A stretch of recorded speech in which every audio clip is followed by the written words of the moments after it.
শুনে যান, আল্লাহর নবী উম্মতকে বলতেন, আমার উম্মতেরা তোমরা শুনে যাও। আল্লাহর নবী বলতেছেন, উম্মতেরা তোমরা শোনো, তোমাদের ভিতরে এমন কিছু ওলি থাকবে যাদের চুল থাকবে এলোমেলো, কাপড় চুপড় থাকবে তাদের ময়লাযুক্ত, দুনিয়া বিরাগী হবে তারা, কিন্তু তারা আল্লাহর কাছে কিছু চাইতে দেরি হবে, আল্লাহর আকাশ থেকে যেতে দেরি হবে না। পৃথিবী বিখ্যাত একজন আল্লাহর ওলি, তার নাম আব্দুল্লাহ ইবনে মুবারক রাহমাতুল্লাহ আলাইহি। শুধু আল্লাহর ওলি ছিলেন না, তিনি দুনিয়ার অনেক বড় আল্লাহওয়ালা ছিলেন, অনেক বড় আলেম ছিলেন। ফিকহের কিতাবে এমন কোন কিতাব নাই আব্দুল্লাহ ইবনে মুবারকের নাম লেখা না আছে। এত বড় আলেম ছিলেন তিনি, এত বড় মুফতি। খুব মনোযোগ দেন, উনি বলতেছেন মক্কার জমিনে বহু বছর ধরে বৃষ্টি হয় না, বহুদিন বৃষ্টি হয় না। বৃষ্টির অভাবে সারা মক্কায় একেবারে মক্কা মানে খরায় একেবারে কঠিন অবস্থা হয়ে গেল। গাছ তরুলতা পাতাগুলি মরে যাচ্ছে, ঘাসগুলি শুকায় গেছে। ঘাসের অভাবে উট দুম্বাগুলি একবারে উট দুম্বাগুলির সব ওই আপনার কি বলে দুধ পর্যন্ত শুকায় গেছে। সারা মক্কায় কান্নার রোল। মাসের পর মাস মানুষ নামাজ পড়ে, দোয়া করে, কিন্তু কোনো দোয়াই কবুল হয় না। আল্লাহর ঘর ধরে দোয়া করে কিন্তু কবুল হয় না। কারণ কি? মক্কাবাসী চিন্তায় পড়ে গেল, এতদিন আমরা দোয়া করি, খোদার ঘর ধরে মাকাম ইব্রাহিমে দোয়া কবুল হয় না, কি পরিমাণে অন্যায় আমরা করছি। আব্দুল্লাহ ইবনে মুবারক রাহমাতুল্লাহ আলাইহি বললেন, একদিন আমি হাতিমে কাবা থেকে একটু দূরে চুপচাপ বসে আছি, মক্কাবাসীরা জমায়েত হলো। মক্কাবাসীরা জমায়েত হইয়া তারা দোয়া করতে লাগলো। হাতিমে কাবার চারপাশে তাওয়াফ করে তারা আল্লাহর ঘর ধরে কাঁদতে লাগলো, আল্লাহ বৃষ্টি দাও, বৃষ্টি দাও। কিন্তু আমার মালিক আমার আল্লাহ বৃষ্টি দেয় না। আব্দুল্লাহ ইবনে মুবারক বললেন, আমি লক্ষ্য করলাম ওই মক্কার দূরে আমার হাতিম কাবার বাহিরে ছিলাম আমি, আমার থেকে একটু দূরে একটা লোক আসছে। এই লোকটা ছিল নিগ্রো, কালো। লোকটা ছিল গোলাম, তার শরীরের মধ্যে ছিল মোটা পশমের তৈরি জুব্বা, জায়গায় জায়গায় সেলাই দেওয়া, জায়গায় জায়গায় তালি দেওয়া। একটা চাদর তার গায়ে ছিল, এই চাদর ছিল জায়গায় জায়গায় সেলাই দেওয়া, জায়গায় জায়গায় তালি দেওয়া। আব্দুল্লাহ ইবনে মুবারক বলতেছেন, দুনিয়ার মানুষ শোনো, আমি লক্ষ্য করতেছি লোকটা এসে বসে পড়ল। সে খেয়াল করে নাই যে আমি তার কথা শুনবো, কিন্তু সে দূরে বসিয়া চাদরটা মোড়া দিয়া দুই হাত তুলে আল্লাহর কাছে কাঁদে আর বলে, আল্লাহ জানি তুমি গুনার কারণে বেজার হয়ে গেছো, আল্লাহ এতদিন আমি আসি নাই, আজকে আসছি। রব্বুল আলামিন যদি বৃষ্টি না দাও তাহলে আজকে আমি যাব না। আসতে হলো কেন জোরে বলেন না? আল্লাহ তাড়াতাড়ি বৃষ্টি দাও, এক্ষুনি বৃষ্টি দাও, না দিলে কিন্তু যাবই না। আল্লাহ এখনই বৃষ্টি দাও, না দিলে আমি কিন্তু যাব না। আল্লাহ, শিশু বাচ্চা যেরকম মায়ের কাছে আবদার করে, মা না দিয়ে পারে না, আল্লাহর ওলি এইভাবে কাঁদে আর বলে, আল্লাহ এখনই যদি না দাও তো আমি যাব না, যাব না, যাব না, তাড়াতাড়ি দাও। সহিহ বুখারীতে আল্লাহর নবী বললেন, এই সালানি লাবুতিয়ান্নাহু, আমার ওলিরা চাইতে দেরি হয়, আমি আল্লাহ দিতে দেরি করি না। হাজরাতে আব্দুল্লাহ ইবনে মুবারক বলতেছেন, আমি লক্ষ্য করলাম একবার ওই গোলামের হাতের দিকে আমি তাকাই, আবার আমি আসমানের দিকে তাকাই।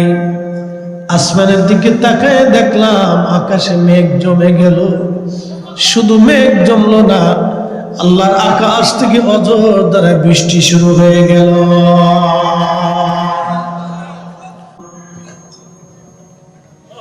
আব্দুল্লাহ ইবনে মুবারক বলতেছেন, আমি আশ্চর্য হয়ে গেলাম, এতদিন মক্কার মানুষ নামাজ পড়ে, এতদিন পর্যন্ত কাবা ঘর ধরে মানুষ কাঁদে, বৃষ্টি নামলো না, কিন্তু একটা গোলাম কোথা থেকে এসে এইভাবে কান্না শুরু করলো আর আসমান থেকে বৃষ্টি আসা শুরু হলো, কারণ কি? আব্দুল্লাহ ইবনে মুবারক চিন্তা করলেন, হাই হাই হাই, এত বছর ধরে মুহাদ্দিসগিরি করলাম, এত বছর ধরে ফিকহের মাসলা শিখাইলাম, পৃথিবীর বড় বড় আলেমদেরকে দর্শ দিলাম, দোয়া করলাম, বৃষ্টি হলো না, এই পাগল কোথা থেকে আসছে? একে তো চেনাই দরকার, কে এই পাগল? আব্দুল্লাহ ইবনে মুবারক রাহমাতুল্লাহ আলাইহি ওই গোলামকে অনুসরণ করতে করতে গেলেন, যা দেখলেন গোলাম একটা বড় বাড়ির মধ্যে ঢুকলো।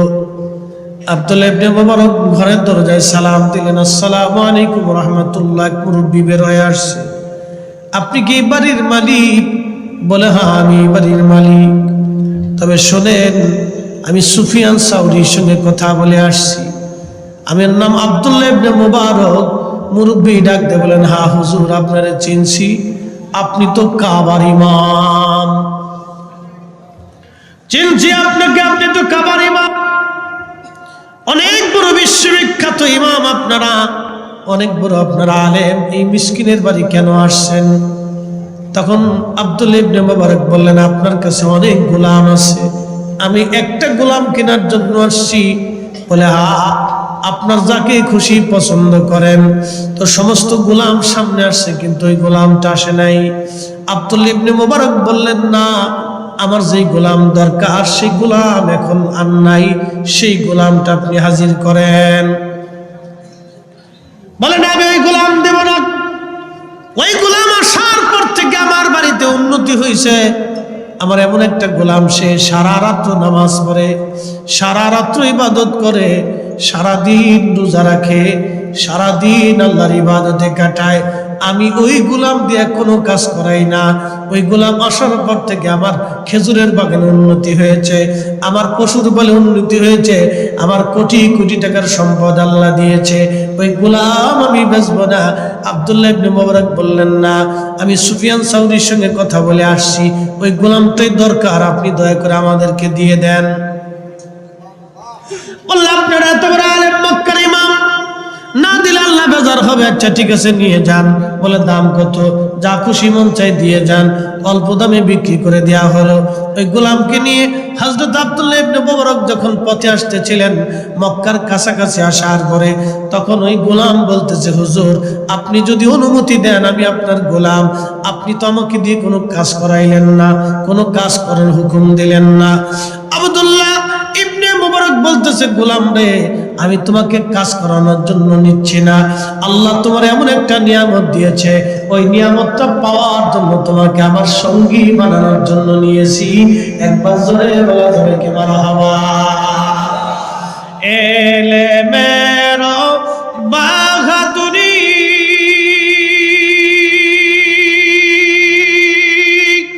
ধনের গৌরব দাও সারি, এলেমের বাহাদুরি ধনের গৌরব দাও সারি, কামেলের পদতলে জীবনটুকু দাও ঢালি। ওরে মুর্শিদের চরণ তলে জীবনটুকু দাও ঢালি।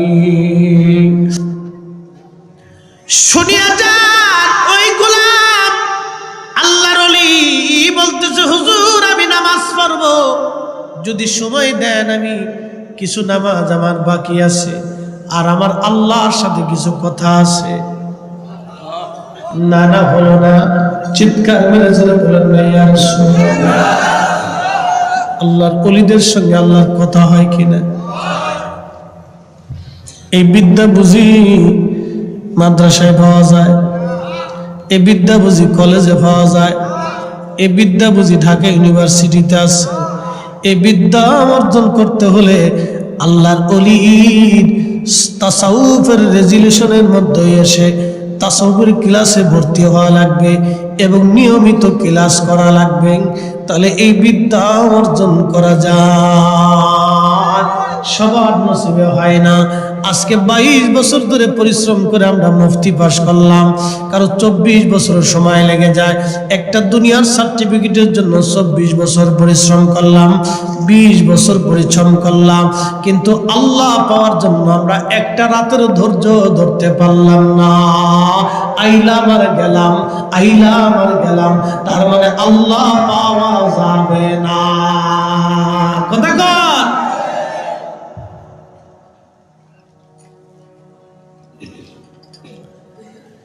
মুসলমান সুন্নি বাবাজিরা মায়েরা শুনিয়া যান। ওই গোলাম ডেকে বলতেছে, হুজুর আমার আল্লাহর সাথে কিছু কথা আছে। কথা বলার পরে আমি আপনার সামনে আসতেছি। আব্দুল্লাহ ইবনে মুবারক বলেন, ঠিক আছে তুমি নামাজ পড়ো, আমি তোমার অপেক্ষায় বসে আছি।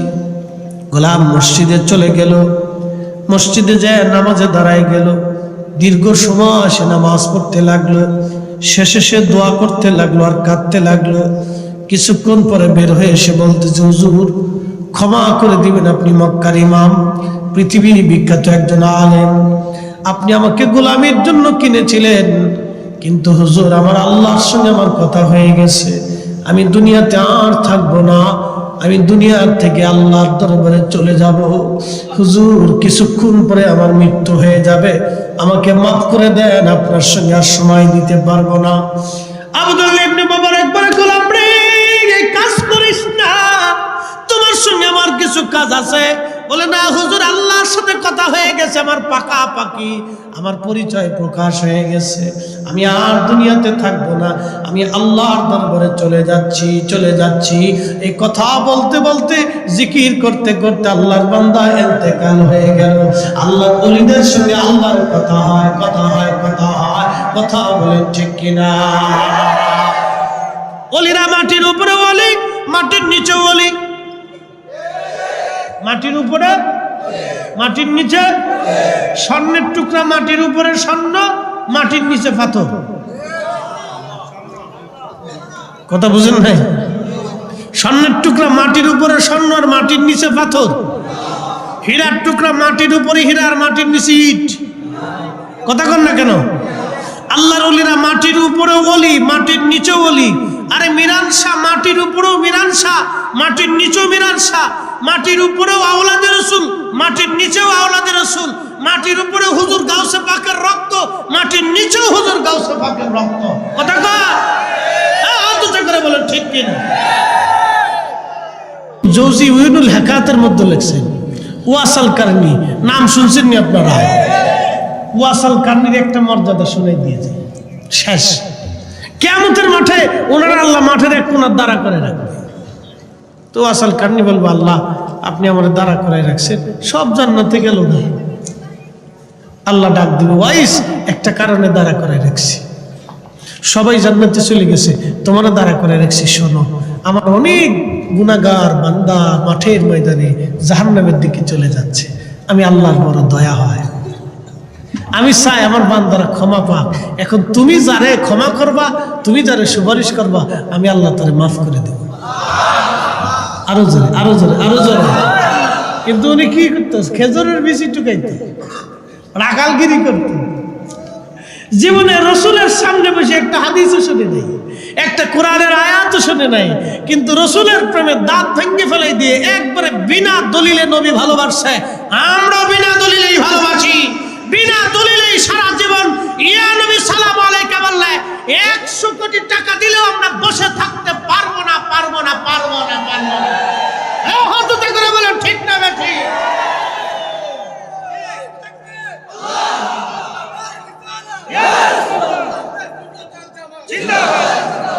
দলিল লাগবে? শাহ ওয়ালিউল্লাহ জুতা খুলে ফেলছে।